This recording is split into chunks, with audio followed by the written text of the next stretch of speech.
those other stores will contribute. I'm sure over time they're going to jump on this bandwagon and decide to help out.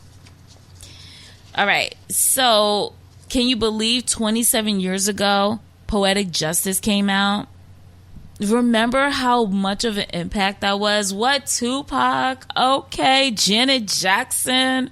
Remember when she was like, he's going to need to take an AIDS test before we do any kissing or any type of love scenes or anything like that. Well, what? That was like the big thing back then. And that movie actually gave us some fashion. I remember getting the baggy jeans with the black top, tight black top with the boots to rock. Remember? And those goddess braids. Lord jeez. Those goddess braids. Yeah.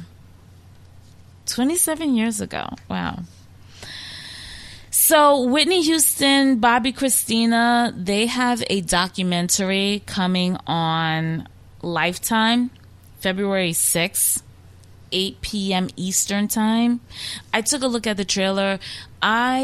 When I say I loved Whitney Houston. Between her and Michael Jackson, like, there is a void that is missing because they are not here. Their music, oh my gosh, just how they was. Whitney, oh my gosh. So that documentary is really sad because it was a lot of similarities between her and her daughter, even up until how they died. So I don't know if you could take watching it. It'll take me a while to try to watch that. But if you're interested, February 6th. All right. This weekend, Real Housewives of Atlanta, Real Housewives of Potomac. Not going to dig too deep into the Atlanta one because it's still developing. Nothing yet, except for the fact that they tried to throw shade at, gosh, I forgot her name too. Today's just a really bad day. I'm forgetting everybody's names on these freaking shows. All I know is Cynthia showed out. Like, I don't know if that was for the camera. It can't be for the cameras because she still had a wedding how she wanted to have it. But I'm over it. Let's move on. It's COVID. You already showed you don't give a damn about nothing. You just want to have your wedding. All right, let's move on from that. Like, I'm over the whole wedding thing already. Last time there was a problem with her wedding. Like, come on now. Portia, I'm happy to see Portia. I just like her energy this season. The new girls, Drew and her marriage, I don't know. But I think that she hasn't shown who she really can be. Like, I think she can go toe-to-toe with Kenya. From what I'm gathering how her husband is, I think she can kind of hold her own. She just tries to keep the peace. But I don't know. That's interesting to watch. I'm interested to see how that is going to flow. I don't like the new girl that hangs with Kenya. I don't even remember her name. I just don't. She just seems a little. I don't want to say I don't like her. She just seems a little too much for me right now. Like Candy said, she could be a lot. Yep, she is a lot. And I see her and Kenya's going to be buddy, and Cynthia's going to end up feeling that shade. I think so. Something else I wanted to say, I think, about that. Well, real quick, NeNe Leakes is telling everybody to boycott Real Housewives of Atlanta. That's not going to happen, NeNe. Sorry. Real quick with Real Housewives of Potomac. Nothing really here. Same thing, the fight. It was pretty ugly, pretty nasty. Monique kind of stone-faced. How everybody processes stuff is different. I honestly would like her to say, you know what, I'm really sorry, Candace, that it popped off that way. Because I I blame myself for allowing myself to go that way. And to make you feel less than anything because I put my hands on you. She has to say something. Yes, Candace's mouth is reckless and crazy and get popped on, but you reacted too. So you do have to actually be like, listen, I'm sorry. It was a lot of pent up stuff I had and I let it go and I'm wrong and I'm sorry. That's what she need to say, because they were both wrong in that situation. And Candace probably will eventually be like, I can be a little da-da-da. But to be honest with you, after a fight, or somebody put their hands on you, it's just, you feel a violation. So, and trust me, I'm not a Candace fan. I definitely feel like also you put your hand in the lion's mouth, you're going to get bit. But at the same time, the lion still get chastised for biting you. All right. I just got to say this. Since I haven't had like a co-host on, I that one time I did the show by myself, I was pretty chatty. I went a whole hour. And then when I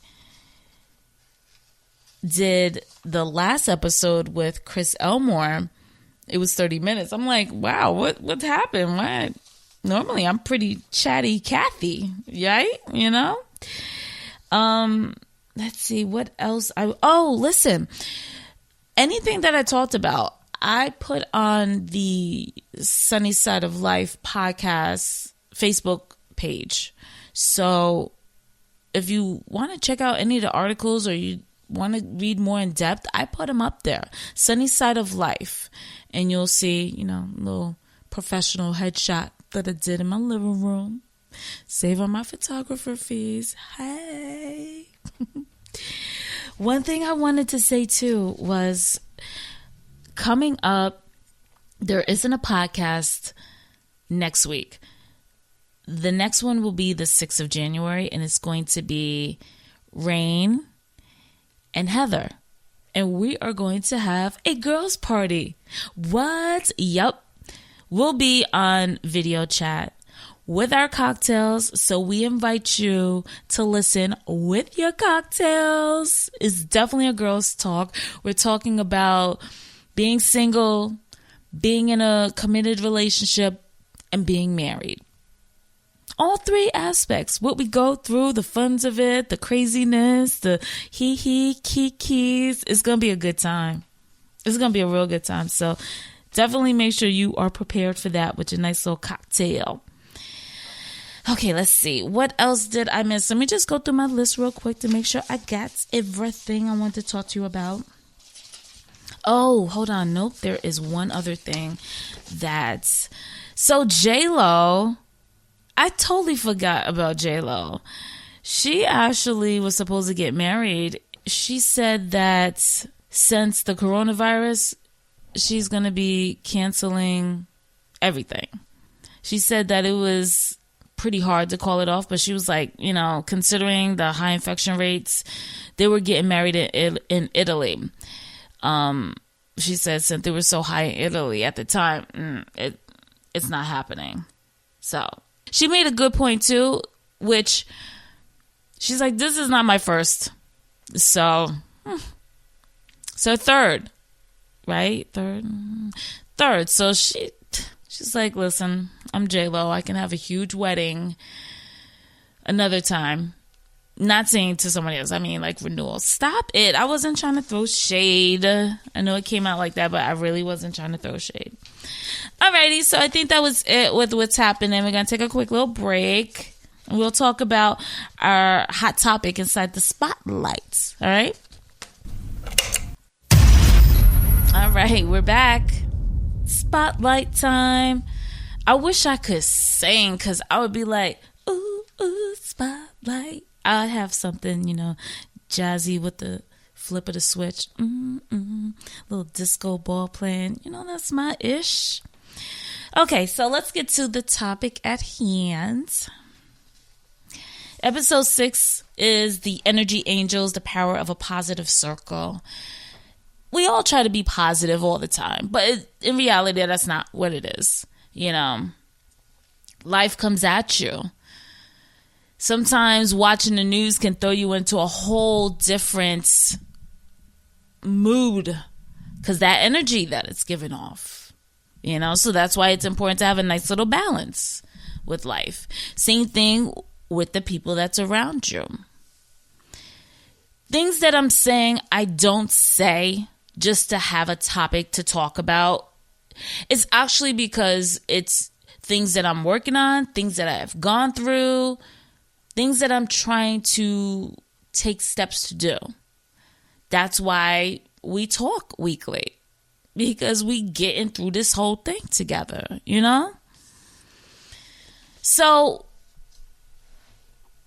couple of examples I want to give with energy angels. Now, we all in life has our ups and downs. Times you're so freaking stressed out, like you don't know which direction you're going. You're just kind of spinning. And I've noticed I'm a very spiritual person. I believe in God. This is not going to get religious. This is going to get more spiritual. Okay? Times where I have been very stressed out. Out of nowhere. I'm saying out of nowhere. Somebody will call me and they'll just start having conversation. Oh, hey, I just wanted to reach out, see how everything was going, da da da da da. And as a person who sometimes hide the stress and goes on with the day, person's talking to me and they say certain things that you're going through, and they can in no shape, fashion, or form know that you were going through that because you've never told them that. That's happened to you before, right? Out of nowhere. And it always seems to happen at the right time. I don't push for it. I don't look for it. It just comes and it covers me, and I get content, and I get a little bit of energy in me. And I'm like, I can do it. I could do it. Let me see how I want to word this. You ever see things in yourself where you're like, I need to change this so that everything else around me changes and shifts and gives me exactly what I need to survive in life? You've ever felt like that? We all have. Sometimes we're not quite sure the steps to take. We cut off friends that are, what does Oprah say, like vampire drainers? They drain that energy vampires. They drain that energy from you and leave you weak when they should be replenishing you, giving you stuff that keeps you uplifted and motivated. Well, when I left out of radio, that shift happened for me. And I've talked about it in the first episode with Malcolm, how being a single person, not in a relationship, far away from family and friends, my dynamics was changed. And then I was brought back and created the energy that I wanted around me. Not saying I didn't have that in Tulsa, but there's a different kind. When you're not around like family, close friends, it was just a lot harder. So I ended up having to change certain things around me. And when I did that, certain people started coming into my life that created that positive circle. You get what I'm saying? So with that, I found this article off of Madame Noir. Hold on, let me get a sip of water. And I guess they wanted to do more about New Year, that whole New Year, new me shit. In a way, New Year's get a lot of flack, but I find that sometimes we do need some type of marker